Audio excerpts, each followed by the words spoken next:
You also asked, how can we make polluters pay? To make polluters pay, we need to reorganize our societies. The people who are the polluters are the people who are richest. The richest companies in the world, apart from some of the tech companies that are coming up now, are fossil fuel companies. Excuse me. And they've made a lot of money just from digging up and selling fossil fuels. And so they try and block action on fossil fuels. There are thousands of fossil fuel lobbyists here in these halls. Not all of them are admitting that they're working for fossil fuel companies. Some of them are pretending to work for think tanks and are whispering in the ears of governments saying, don't stop digging up fossil fuels, you can make a lot of money if you dig up fossil fuels. It's not true. So yeah, we need to remake our societies. We need to take power away from fossil fuel executives, from fossil fuel companies. And that's because the money that we need to pay for all those things that I talked about before, you know, the parks, the community centres, the youth clubs, the really amazing public transport system with buses with, like, you know, seats that are comfortable and that are running really regularly so that you don't feel you have to drive everywhere. The cycling infrastructure, everything that we need to make our societies really fun and really enjoyable, that exists, but that money is in the hands of fossil fuel executives, in the hands of rich and wealthy people. So we have to do, when we're tackling the climate crisis, when we're tackling fossil fuels, we have to address the inequalities of society and how our societies are organised in the interests of a tiny group of people, a tiny minority of people who've been getting really rich. So at the moment, if you're a big corporation and you steal, and you make money through stealing people's land and kicking them off their land and taking their resources, you might not even get charged for that as a crime. It's not even probably going to be a crime. And if it is a crime, if you're rich enough, you can afford for fancy lawyers to tie up the process for years and years, which is what's happened in the case of Chevron, the oil company in Ecuador. Look it up, it's really interesting. And there's a great documentary about it.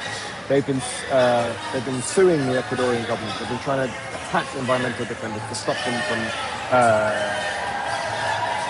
holding them to account. So whereas if you're poor and you steal, you go to prison and you probably can't even afford a lawyer. And anyway, the government's cut legal aid, so it's harder for you to defend yourself. And I'm just going to refer to a couple of facts here, which is that the world hasn't been so unequal in a very long time, since the Second World War.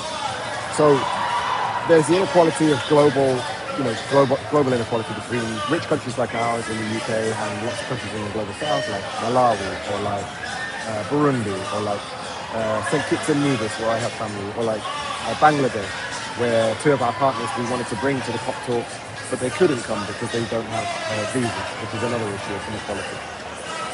So that's global inequality. There's also inequality in terms of wealth on the 1%. And the 1% have seen their income rise by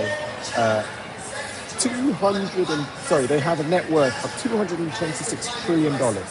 That's more than 48% of all the world's riches. They have nearly half of the world's riches, 1% of people. It's about 60 million people. There are, 7-8 billion people on the planet. 60 million of them have almost 50% of the world's resources.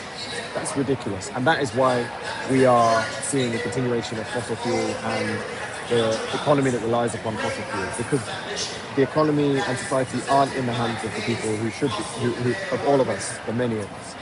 Meanwhile, 4 in 10 adults, that's 1.57 billion people, have only 2.7 trillion, or just 0.6% of the world's wealth. So you've got 60 million people with almost half of the world's wealth, and then you've got the vast majority, 40%, with less than 0.6% of the world's wealth. The inequality in this world is staggering.